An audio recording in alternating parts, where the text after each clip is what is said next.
نحمده ونصلي على رسوله الكريم أما بعد أعوذ بالله من الشيطان الرجيم بسم الله الرحمن الرحيم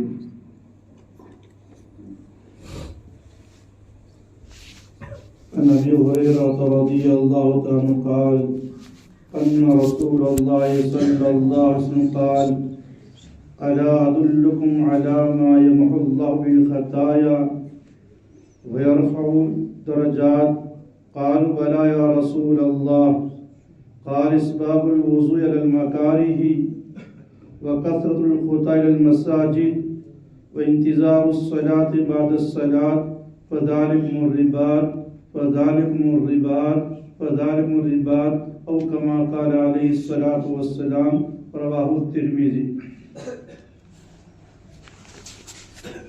محترم دوست اور بزرگوں، اس حدیث پاک میں ایک لفظ آیا ہے رباط۔ رباط کسے کہتے ہیں؟ جیسے کوئی ملک ہے، دیش ہے، ہر دیش والا، ملک والا اپنے ملک کی دوسرے ملک سے حفاظت کے لیے سرحد پر، چوکی پر پولیس کے دستے، حفاظتی دستے بٹھا دیتا ہے، تو یہ چوکیاں یہ رباط ہے۔ وہاں بیٹھنے والے لوگ اور وہاں جو بھی بی ایس ایف کہتے ہو، جو بھی کہتے ہو، وہ سامنے والے دیش کی، ملک کی فوج کو اندر آنے نہیں دیں گے۔ ایسے دوست بزرگوں، ایک دنیا کا ملک ہے، اور فرمایا حدیث پاک میں تشبیہ دی ہے، یہ ہمارا دل، یہ اللہ کا ملک ہے، یہ اللہ کے رہنے کی جگہ ہے، اللہ کے بسنے کی جگہ ہے۔ اس لیے اس ملک میں، اس سرحد میں چوکی بٹھانی ہے، کوئی آ نہ سکے۔ اور یہاں کون آنے والے؟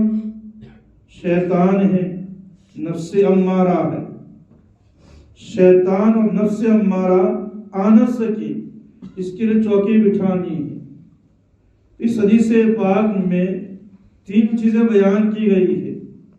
جو رباط ہے، چوکی ہے، جو آدمی ان پر عمل کرے گا، انشاءاللہ امید ہے کہ شیاطین وساوس سے، شیطان اثرات سے، نفس امارہ کے اثرات سے اللہ محفوظ کریں گے۔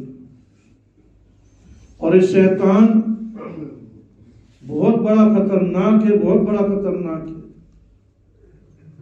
اللہ کے سامنے وعدہ کیا ہے، میں آگے سے، پیچھے سے، دائیں سے، بائیں سے، سب جانب سے آؤں گا، اور آ کر کے یہ اللہ تیرے بندوں کو ورگلاؤں گا، ان کو گمراہ کرنے کی فکر کروں گا۔ اسی لیے حضرت ابو ہریرہ رضی اللہ عنہ نسائی آج جو ندائے شاہی آیا ابھی نیا، اس میں لکھا ہوا ہے، عنوان لکھا ہوا ہے، حضرت ابو ہریرہ رضی اللہ عنہ کے نسائی۔ اس میں ابن سیرین رحمت اللہ علیہ کے شاگرد فرماتے ہیں کہ حضرت ابو ہریرہ رضی اللہ عنہ یہ دعا مانگا کرتے تھے۔ کب؟ بڑھاپے میں، بڑھاپے کے عالم میں، اے اللہ میں شیطان سے پناہ چاہتا ہوں اس بات سے کہ مجھے زنا میں مبتلا کر دے۔ اور دوسری دعا، اس بات سے پناہ چاہتا ہوں میں اسلام کے بعد کسی کبیرہ گناہ کا ارتکاب کر دوں۔ یہ 2 دعائیں ابو ہریرہ رضی اللہ عنہ کیسے صحابی ہیں، اللہ کی نبی کی صحبت میں رہنے والے، اصحاب صفہ میں رہنے والے، اور زنا کا اتنا ڈر کہ اللہ کے نبی کے پاس آ کر عرض کر رہے ہیں، پیارے نبی جی، اصحاب صفہ میں سے ہم غریب ہیں، شادی کے پیسے ویسے نہیں ہیں، مہر کے پیسے ویسے نہیں ہیں، آپ اگر اجازت دیں ہم کسی بن جائیں تاکہ ہم زنا سے بچیں۔ اتنا ڈر، اتنا غلبہ۔ خیر، بڑھاپے میں ان 2 چیزوں سے پناہ مانگا کرتے۔ ابن سیرین رحمہ فرماتے ہیں، میں نے کہ حضرت آپ اتنے بڑے آدمی، اتنے بڑے صحابی، اللہ پاک نے آپ سے اتنا کام لیا، اور ابھی بڑھاپا، اس بڑھاپے میں آپ کی شہوت بھی ختم ہو چکی ہے، تب بھی آپ شیطان سے اتنا ڈرتے ہیں اور زنا سے پناہ مانگا کرتے ہیں۔ کتنا پیارا جواب دیا، کتنا پیارا جواب دیا۔ فرمایا جب تک شیطان زندہ ہو اور وہاں تک میں نہ ڈروں، یہ مشکل ہے۔ شیطان تو زندہ رہنے والا ہے، اللہ نے قیامت تک کی مہلت دی ہے، انظرنی الی یوم یبعثون، اللہ کے پاس سے مہلت لے کر کے آیا، اللہ کے پاس سے مہلت لے کر کے آیا۔ تو فرمایا شیطان زندہ ہو میں نہ ڈروں، کس وقت کس بلا میں مبتلا کر دے کچھ پتہ نہیں ہے۔ اور خاص کر کے مخصوص طریقے پر حضرت ابو ہریرہ رضی اللہ تعالیٰ عنہ نے زنا سے پناہ مانگی ہے، چونکہ سب سے بڑا حلقہ جو ہے شیطان کا پھنسانے کا یہ عورتیں ہیں۔ حدیث پاک میں آتا ہے النساء حبائل الشیطان، عورتیں یہ شیطان کی رسیاں ہیں، شیطان کے وسیلے ہیں۔ شیطان عورتوں کے ذریعے سے اچھے عالم کو، اچھے مفتی کو، اچھے سے اچھے لوگوں کو، اچھے داعی کو، اچھے دیندار کو، اچھے متقی کو پھنسا دیا کرتا۔ شاہ سال گزشتہ میں واقعہ سنایا تھا، ابو عبداللہ اندلسی رحمۃ اللہ علیہ کا واقعہ نہیں سنانا، اشارہ کر رہا ہوں۔ اتنے بڑے اللہ کے ولی عورت کے چکر میں آ کر کے کیسے پھنس گئے تھے، عورت کے چکر میں آ کر قرآن کیسے پھنس گئے تھے۔ برسیسا راہب کا بھی واقعہ میں نے سنایا تھا۔ برسیسا راہب کتنے بڑے، کئی سالہ عبادت کرنے والے، پھر انہوں نے بھی شیطان نے کبھی دوبارہ موقع ملے گا سناویں انشاءاللہ، واقعہ دوبارہ سنانے سے تازے ہوتے، عبرتیں ہوا کرتی ہیں۔ اتنا شیطان عورتوں کے ذریعے سے انسان کو زیادہ پھنساتا۔ اسی لیے ایک کتاب ہے حسن پرستوں کا انجام، اس میں لکھا ہوا ہے کہ فلاں فلاں موقع پر شیطان نے عورتوں کے ذریعے سے لوگوں کو کیسے پھنسایا۔ قوم صالح اسلام کی اونٹنی، اس کو ذبح کرنے والا، فقر الناقۃ، اور ذبح کونچے کاٹنے والا قیدار بن صالف، وہ بھی جانتا تھا کہ معجزہ ہے اللہ کا، اور صالح اللہ کے نبی ہیں، اور اللہ کے نبی کو اونٹنے کو ہاتھ لگایا، یہ اللہ کی اونٹنی ناقۃ اللہ ہے، اللہ نے اپنی طاقت سے پیدا کیا ہے، پتھر میں، پہاڑ میں، وہ اللہ اس اونٹنی کے میں کوچے کاٹوں گا اور اللہ میرا ستیہ ناش کر دیں گے۔ وہ جانتا تھا، لیکن اسی عورت کے فندے میں پھنسایا، عورت کس کو دلوایا گیا؟ اس عورت نے کہا میں تجھے اپنے پر قابو دوں گی بشرطے کہ صالح کی اونٹنی کو ذبح کر دے۔ عورت کس میں جا کر کے صالح کی اونٹنی کو ذبح کر دیا۔ ابھی پرسوں رتن پور میں مجلس تھی، چونکہ الگ الگ مجلس میں ساتھی آیا کرتے ہیں، وہ آئے کہ ایک ہی واقعہ بڑی بار کہنے کو حرج نہیں ہے۔ شیخ نجم الدین کبرا رحمت اللہ علیہ بہت بڑے اللہ کے ولی گزرے، بہت بڑے اللہ کے ولی گزرے، ان کو شہید کروا دیا گیا اسی عورت کے فندے میں، اسی عورت کے فندے میں۔ واقعہ لکھا ہے اس زمانے میں ایک فرقہ تھا، فرقہ باطنیہ، باطن صاف کرو، اصلاح کرو، ذکر کرو، خانقاہ میں آؤ، نامی فرقہ باطنیہ تھا۔ دین کے نام پر بے دینی کا کام کرنے والے ہر زمانے میں رہتے ہیں، اس تو بہت چوکنا رہنا ضروری ہے۔ کچھ موبائل میں واٹس ایپ پر، میرے پاس تو بڑا موبائل ہے، کچھ ساتھی کبھی آتے ہیں مطلب یہ کیا بات ہے، واٹس ایپ آئی ہے تو یہ ابھی بھی دنیا میں اس ذکر کی مٹی سے لگا کرتی ہیں۔ ایک آدمی مرشد بیٹھتا ہے، ضربے لگواتا ہے، پھر لوگ کودتے ناچتے کیا کرتے ہیں، یہ عجیب و غریب دنیا میں چلایا کرتے ہیں، ذکر کے نام پر، خانقاہ کے نام پر، دعوت کے نام پر، دین کے نام پر، دین کے نام پر بے دینی دنیا میں کبھی بھی ہوتی رہتی ہے۔ اس لیے آج موبائل دیکھنے والے ہمارے جوان بچے اور جوان بچوں کی حفاظت کرنا اور ایسی چیزوں کے سامنے لانا یہ بہت ضروری ہے تاکہ صحیح علماء ربانی کا دامن پکڑے، صحیح لوگوں کا دامن پکڑے اور صحیح لوگوں کا دامن پکڑ کر کے صحیح لوگوں کے پیچھے چلے۔ تو فرمایا شیخ نجم الدین کبریٰ رحمۃ اللہ کے زمانے میں فرقہ باطنیہ تھا، کیا تجویز تھی ان کی؟ جنگل کے اندر اچھے سے شاندار مکان بنائے تھے، شاندار مکان بنا کر کے نام دیا تھا ہماری جنت، تو ہماری جنت دیکھنے کے لیے آؤ، اور وہاں اچھے رہائش گاہ، اچھا باغیچہ، کیا ہے اچھی چیزیں۔ پھر کیا کرتے؟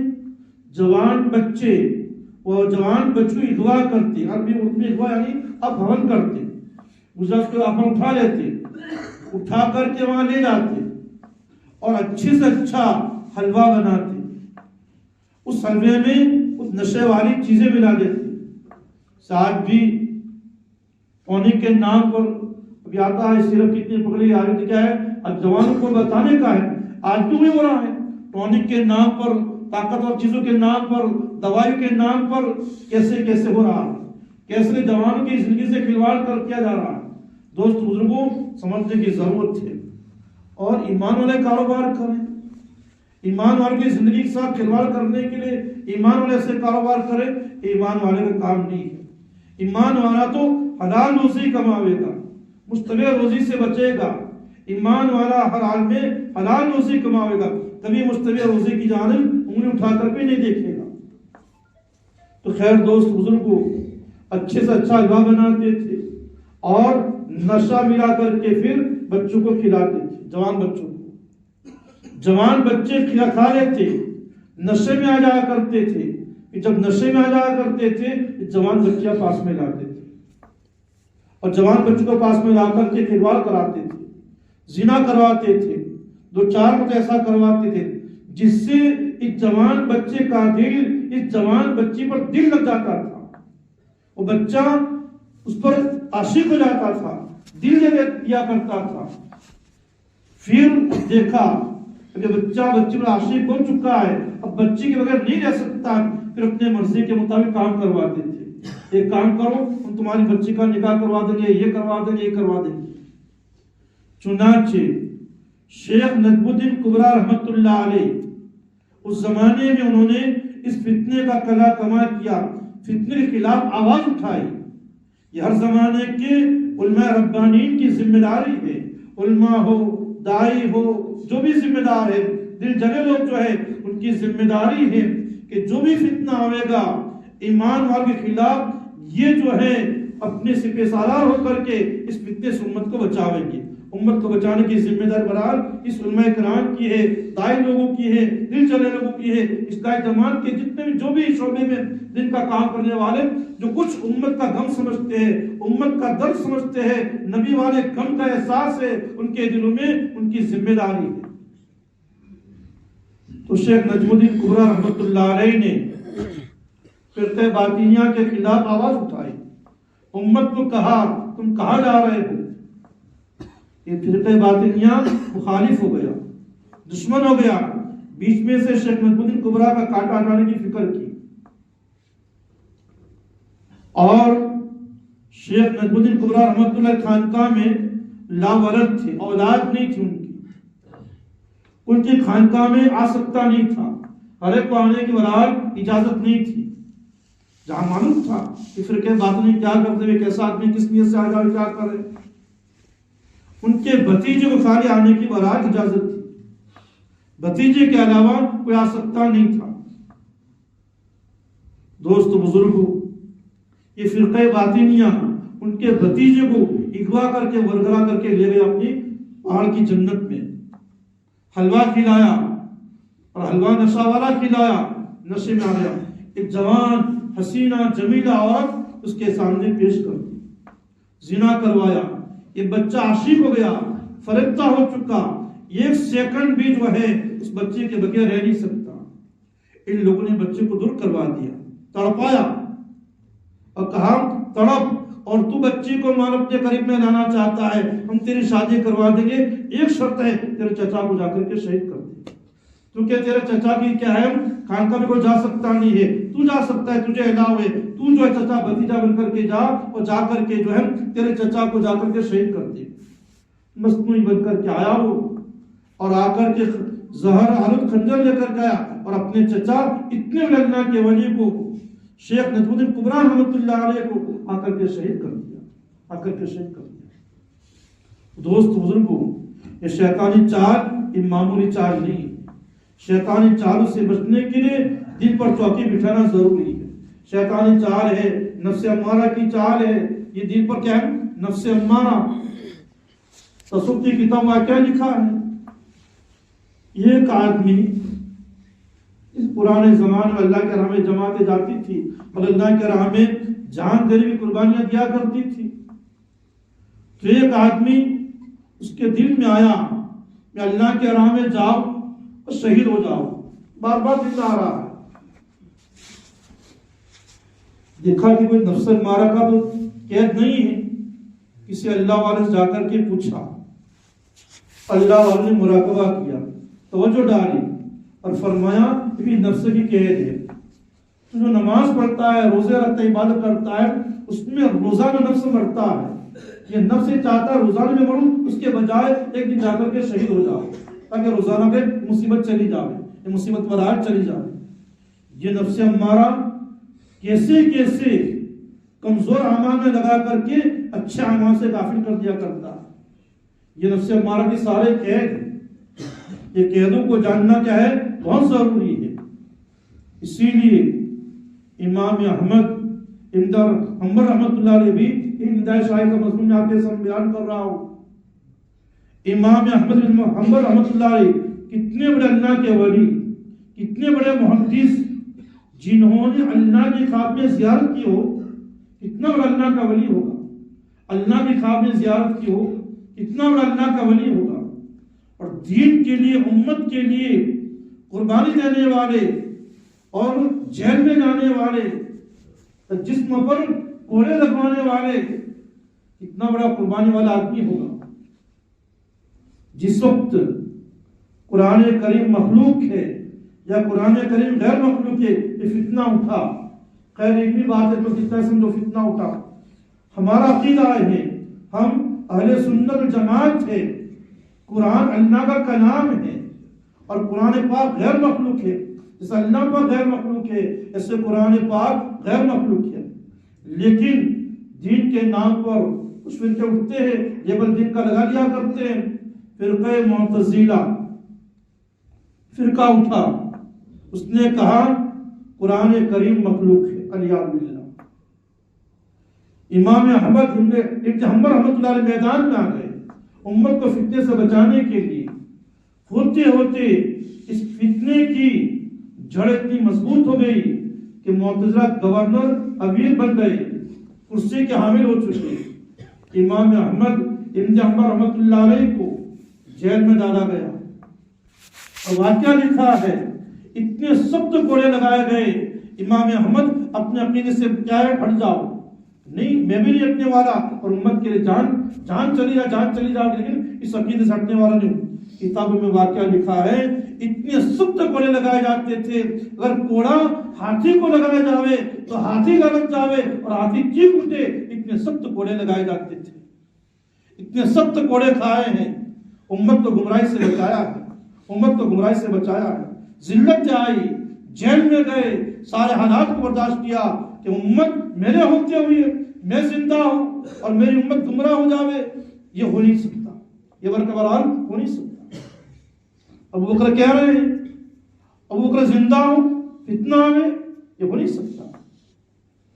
دوست بزرگوں، جب اس جیل میں ہیں، کوڑے لگے جا رہے ہیں، جناب نبی کریم صلی اللہ علیہ وسلم استاد محترم امام احمد کے استاد امام شافعی رحمۃ اللہ علیہ کے خواب میں آتے ہیں اور کہا تمہارے شاگرد امام احمد کو بشارت دو، وہ ہمت نہ ہارے، ہمت ہار کر کے کہیں امت کی رہبری اور امت کی قیادت کو چھوڑ نہ دے۔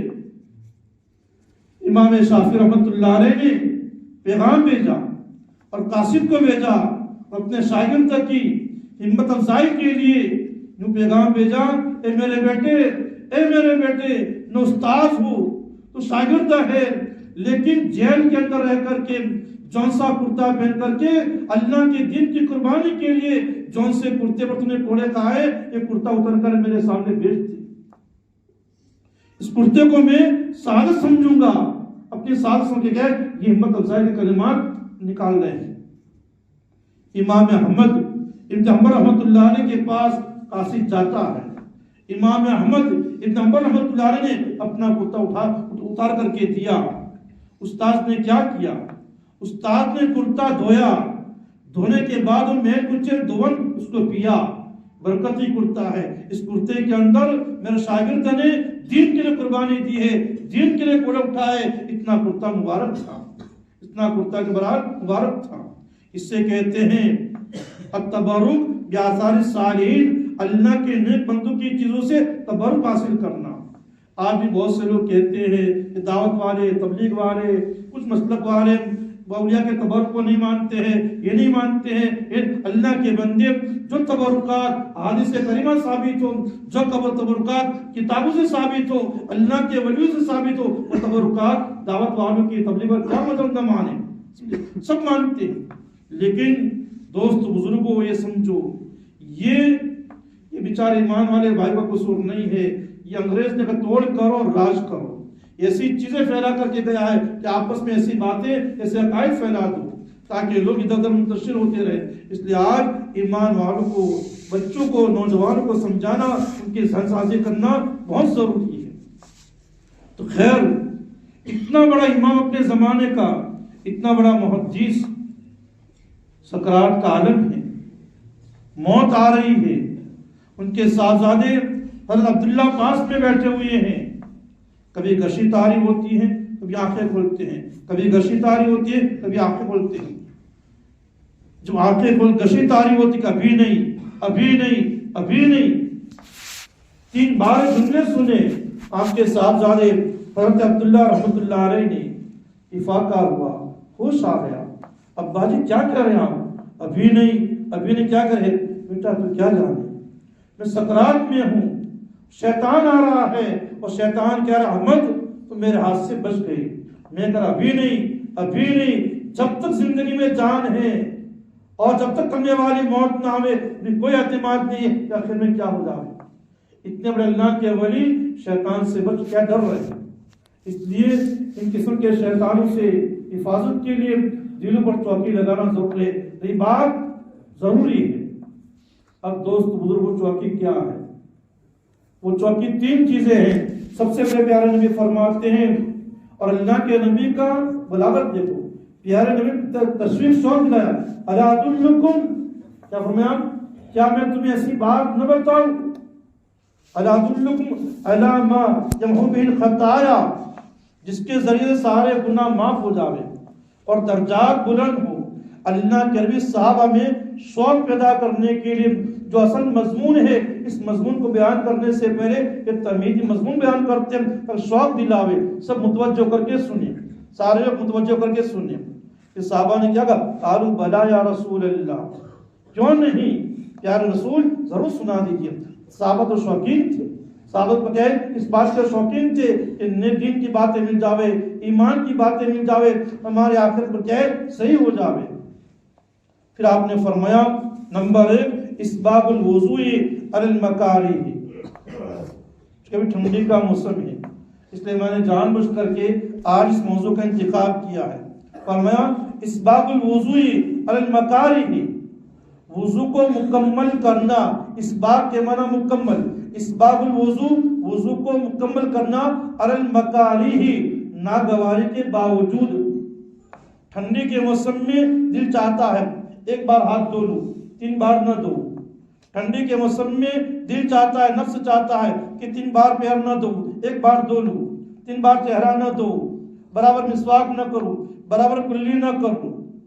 یہ ٹھنڈی کے موسم میں دل چاہتا ہے، نفس چاہتا ہے کہ جلدی جلدی فرائض ادا کر لوں۔ آپ فرماتے علی المکارہ، ناگواری کے باوجود،